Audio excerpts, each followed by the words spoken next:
SR motivation Bangla আজকের ভিডিওতে থাকছে ব্লাড ক্যান্সারের ধরন, কারণ, সাধারণ কিছু লক্ষণ এবং চিকিৎসা সম্পর্কিত তথ্য।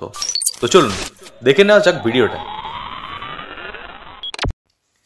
ব্লাড ক্যান্সার মূলত রক্তের কোষের উৎপাদন এবং কার্যকারিতাকে প্রভাবিত করে। এটি যখন ঘটে তখন রক্তের কোষগুলো অস্বাভাবিক হারে এবং অনিয়ন্ত্রিতভাবে বৃদ্ধি পেতে থাকে। রক্তের স্বাভাবিক কার্যকারিতাও ব্যাহত হয়। ব্লাড ক্যান্সার প্রধানত 3 প্রকারের হয়। এগুলো হলো লিউকোমিয়া, লিম্ফোমা এবং মাইলোমা। ব্লাড ক্যান্সারের কারণ। দেখুন, ব্লাড ক্যান্সারের সঠিক কারণ কিন্তু অজানা। আবার রোগটি বংশানুক্রমিকভাবে হয় তাও কিন্তু নয়।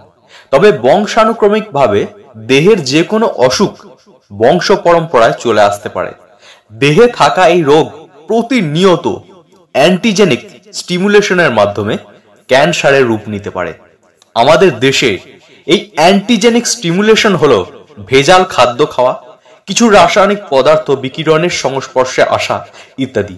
এই প্রভাবগুলো আমাদের দেহে থাকা ডিফেক্টিভ জিনের মধ্যে অ্যান্টিজেনিক স্টিমুলেশন হিসেবে কাজ করে।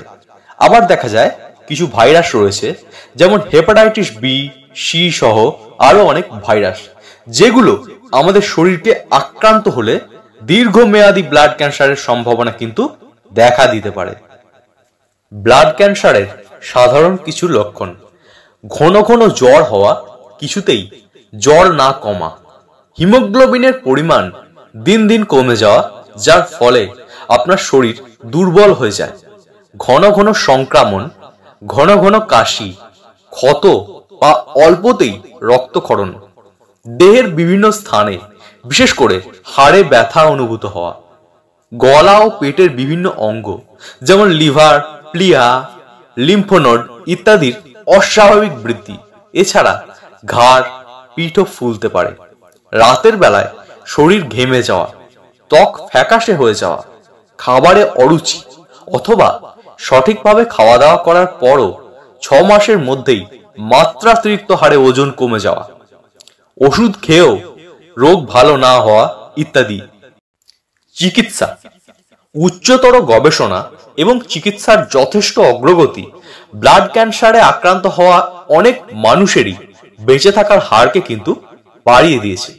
তবে ব্লাড ক্যান্সারের চিকিৎসা নির্ভর করে ক্যান্সারের ধরন, পর্যায় এবং কারণের উপর।